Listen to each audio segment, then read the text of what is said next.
I'm Keith Spera with NOLA.com and the Times-Picayune. Welcome to Let's Talk. My guest today has been getting in listeners' heads, both their ears and brains, for 55 years and counting.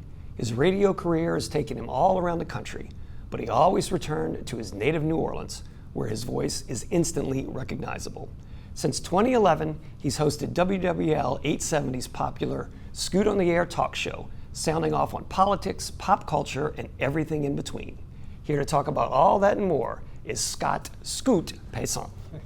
Hello, Scoot. Hey, Keith, how are you? I'm good. Thank you for coming on. Yeah, I've had you on my show many times. Well, it's only fair then you come on mine. Thank you.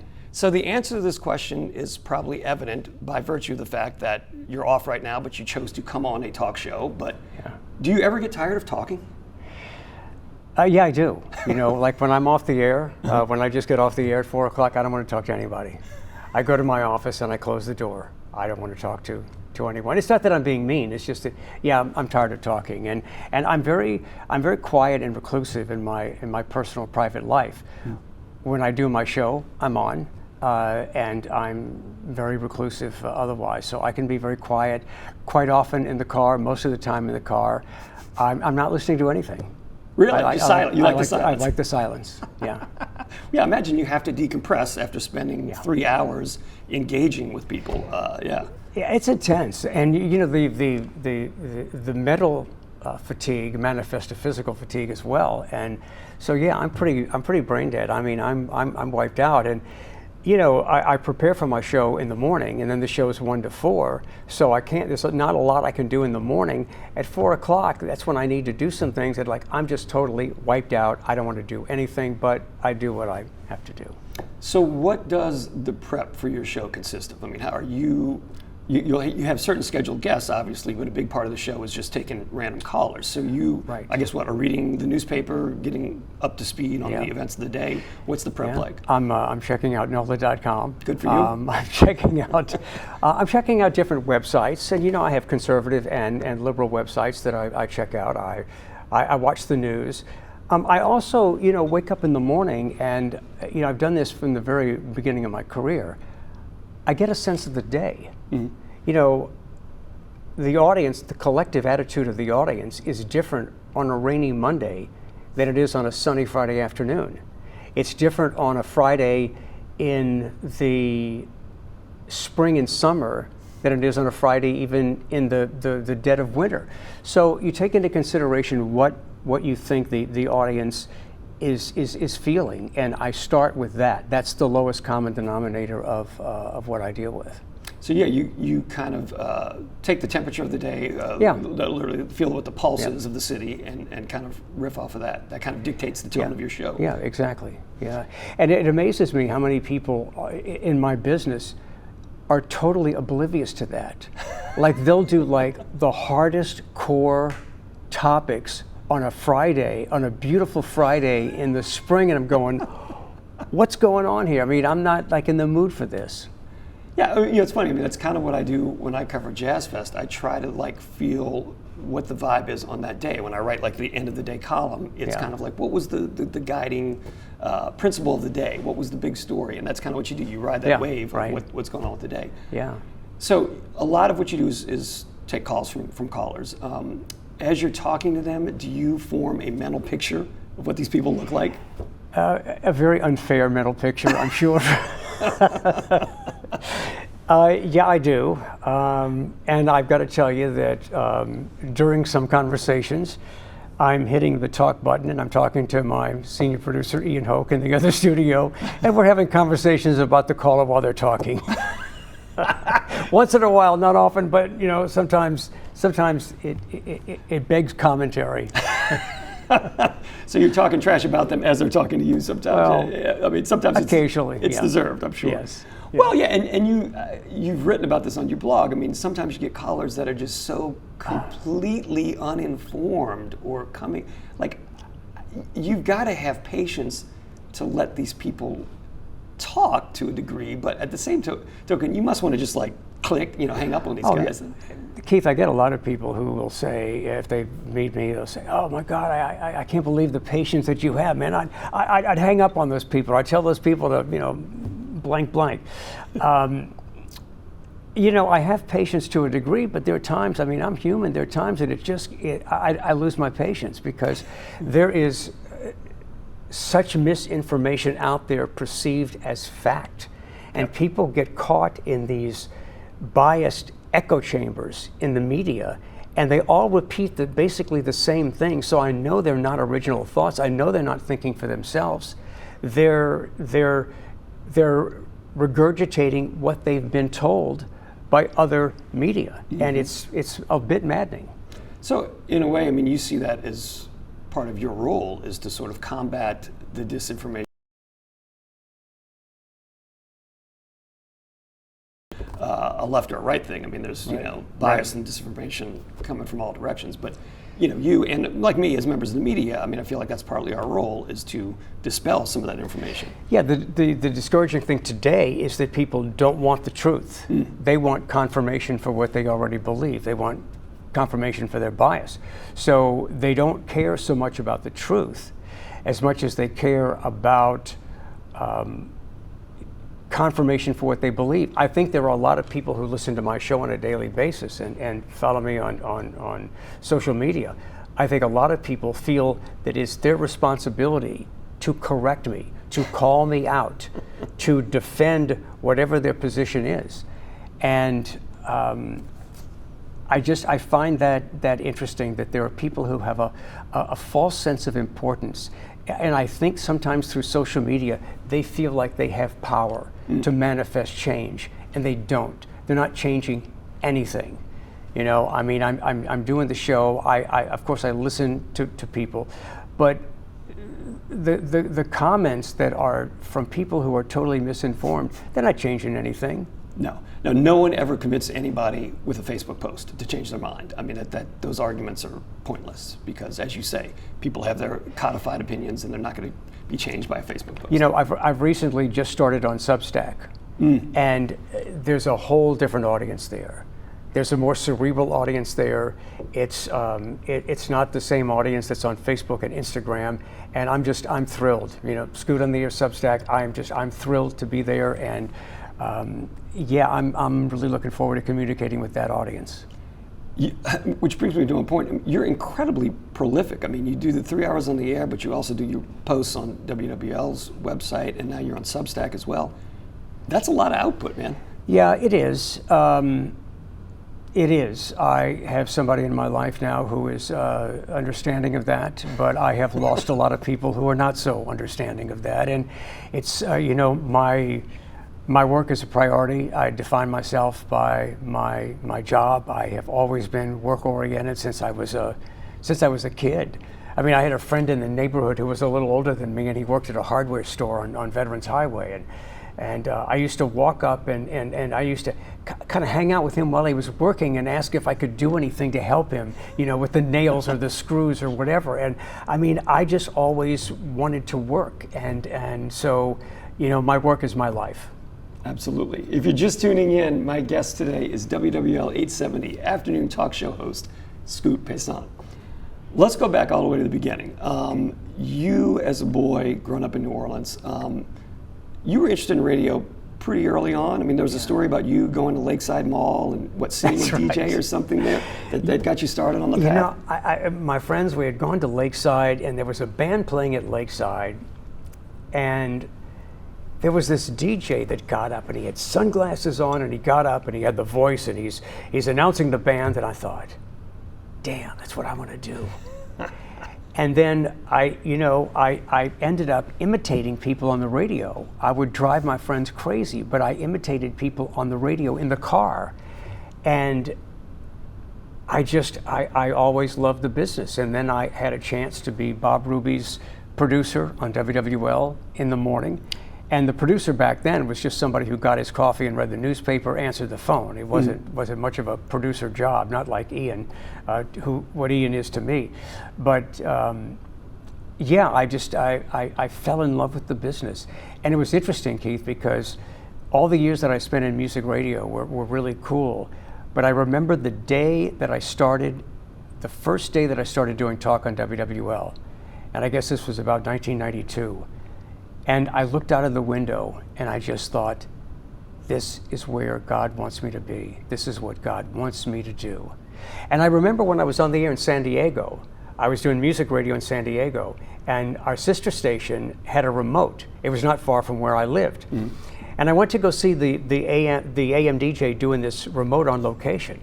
And he was talking to people. I said, and that's what I want to do. And that's when I set my sight on, I'm going to leave music radio at some point, and I'm going to do talk.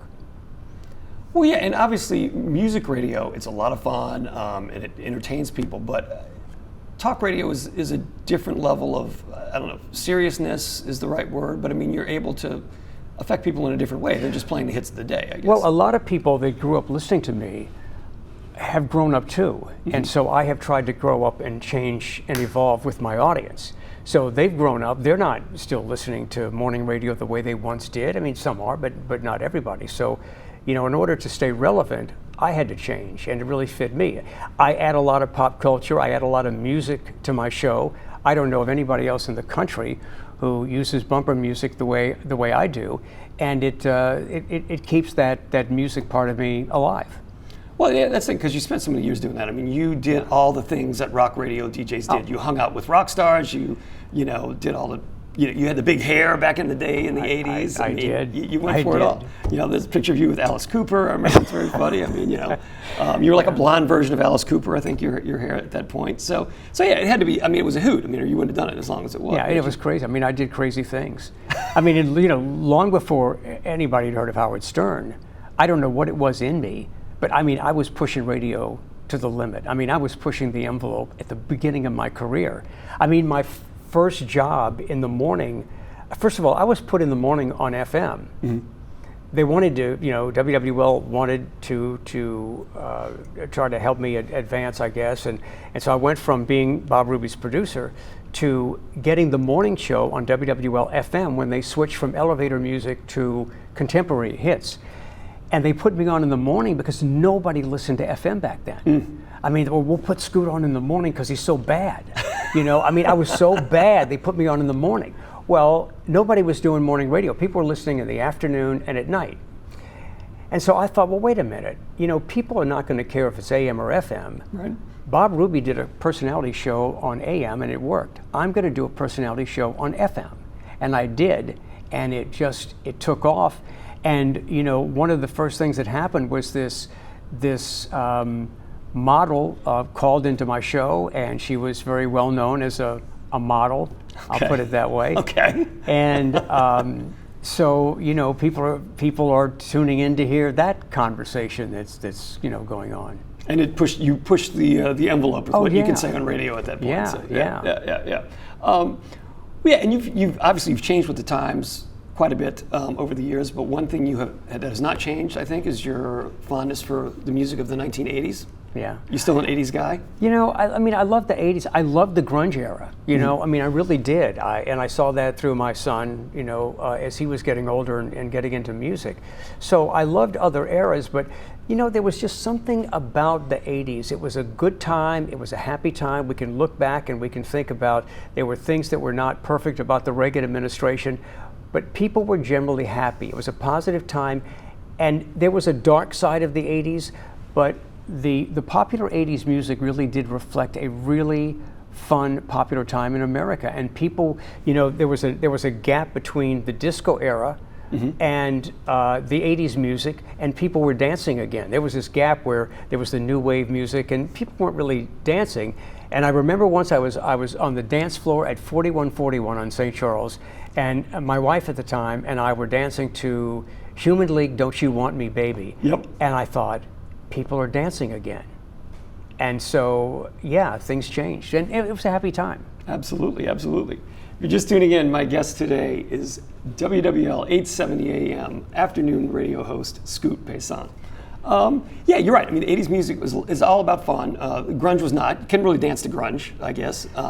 No, I mean, they found a way to move to it. And what I found interesting about grunge is that grunge was the first departure in music from what the Beatles had established. And it was a young generation rebelling against their parents, who ironically were the original anti-establishment generation. But if you look at, the tight jeans that I I wore in the 80s and my look in the 80s, the grunge fashion, the clothes, everything was just totally opposite that. You know, the flannel, the baggy this, the baggy that, and you know, I remember saying, you know, once on the air that you know, this grunge music. I mean, I think these musicians have a monitor on their guitar to let them know if they get too close to a melody, you know, because it was just totally different. Melody alert! Don't do it. Yeah, melody. Yes, don't melody go there. alert. Red zone. Red zone. Red zone. You during COVID, you were doing some very popular Facebook live streaming. I guess one-man 80s dance parties. Is that the best way to put it? Well, you know, I used to go to 80s night at this place, One-Eyed Jack's, and it was in the Quarter, and 80s night was every Thursday night. That sounds right. Every Thursday yeah. night. And so I'm in my apartment alone during COVID, and I'm thinking, well, you know, I can't go to 80s night. Why can't I just do 80s night here?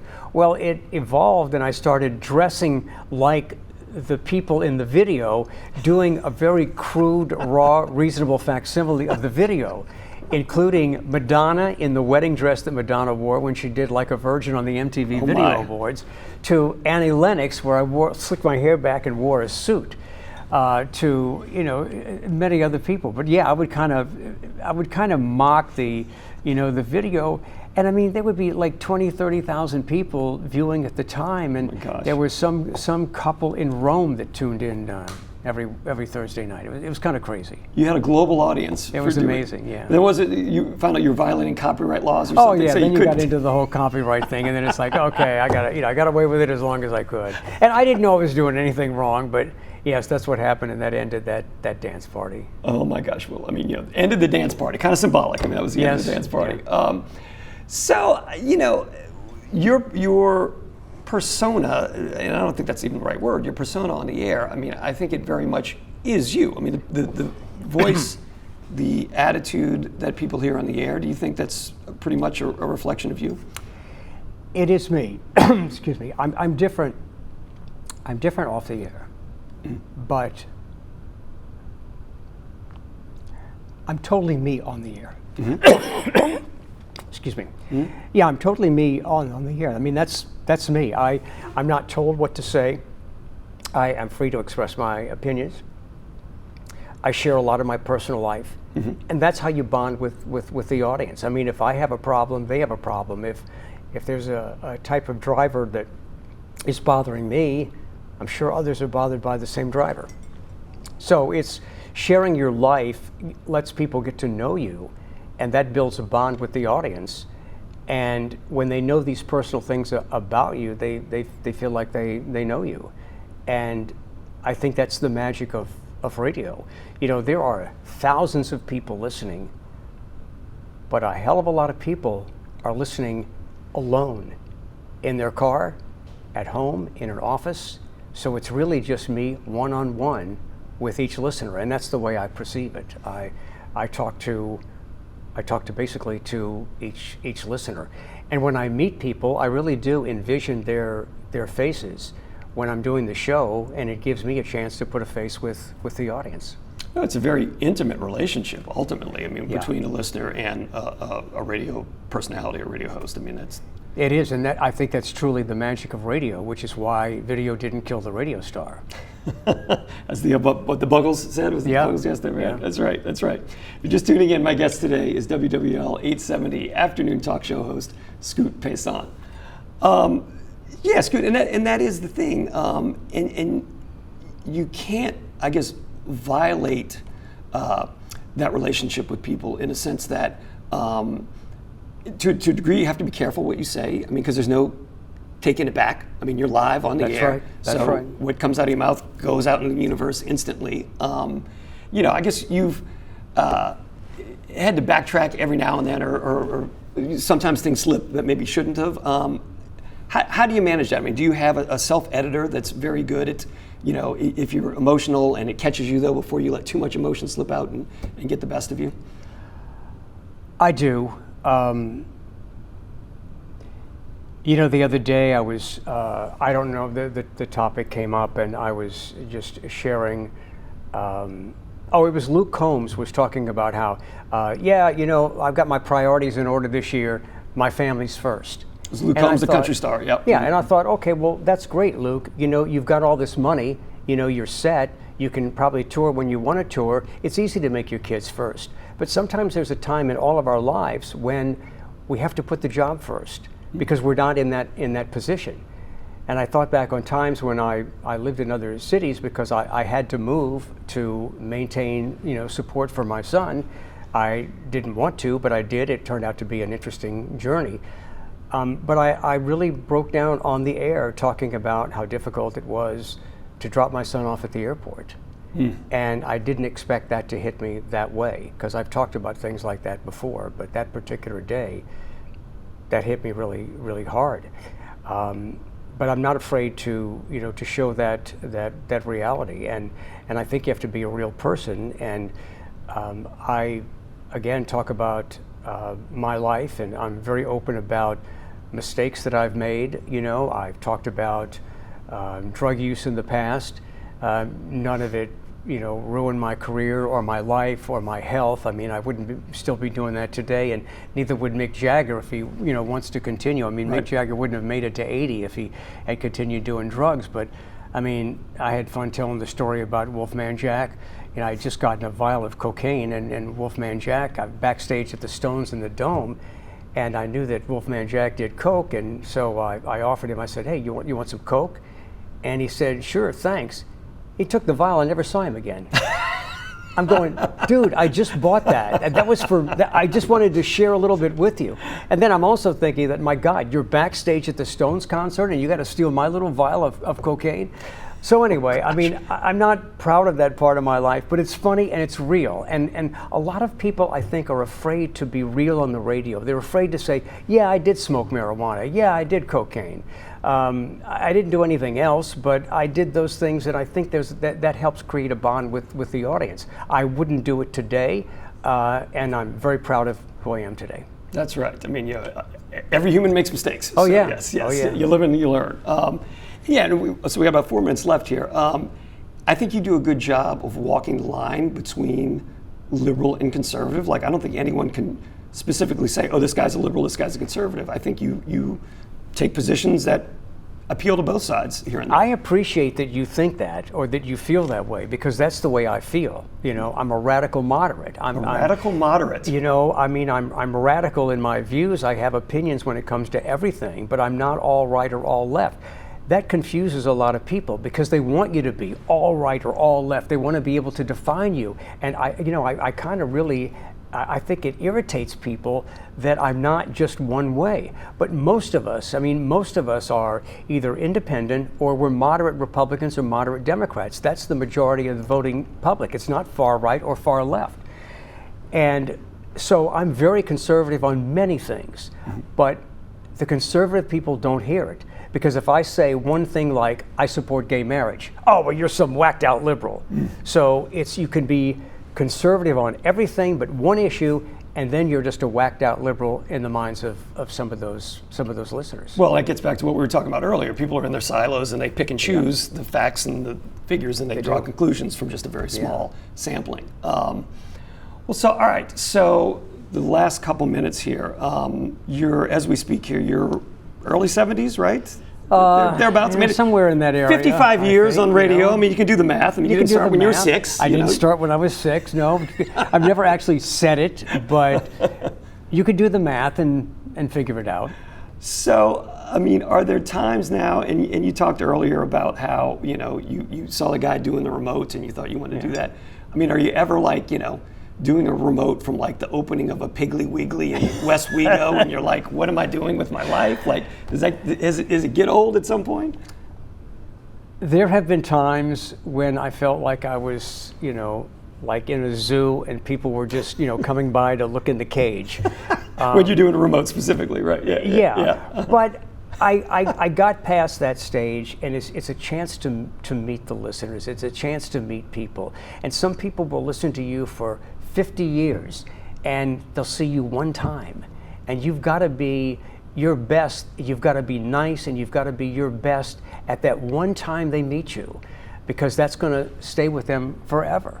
And you know, it's hard to be perfect all the time, but you know, when it comes to meeting listeners, I really try to be as perfect as I can be. It's the whole, you have one chance to make a first impression, That's basically. right. And people will talk about it forever. Oh, Scoop was a jerk. Yeah, that's exactly. More people will say you're a jerk than we're a nice guy, but yeah, I mean, I try to be, I try to be a nice guy. I think a lot of people think I'm a jerk on the air sometimes, but you know, that's part of the business. You know, you can't get everybody to like you. And you know, just briefly, there was a time in the 80s when there were people going, you know, there were some people that just hated me on music radio. Like, you stink, man, I hate you. Didn't like me at all. I think a lot of that is jealousy on the part of some people. But I remember in like 1985, and I remember Michael Jackson and Bruce Springsteen were just on top. Mm-hmm. But I realized not everybody likes Michael Jackson, not everybody likes Bruce Springsteen.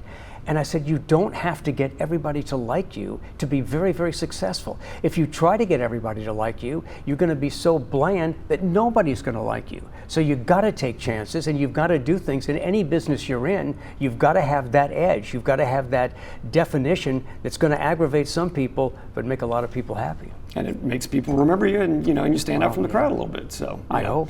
Well, all right, so no end in sight. You're going to keep doing it? Oh, yeah. I.e. Paul McCartney, keep playing shows, keep doing your thing? I'm riding this bus to the end. Right to the end. Well, I look forward to hearing your thoughts and opinions on the air for many more years to come. Thank you. Thank you for coming on Let's Talk. And I appreciate the times that you come on my show. Always happy to do it. So, right. All right, Scoot, thank you. All right. Once again, that was Scoot Paisant from WWL 870 AM. I am Keith Spera. We'll see you next time on Let's Talk.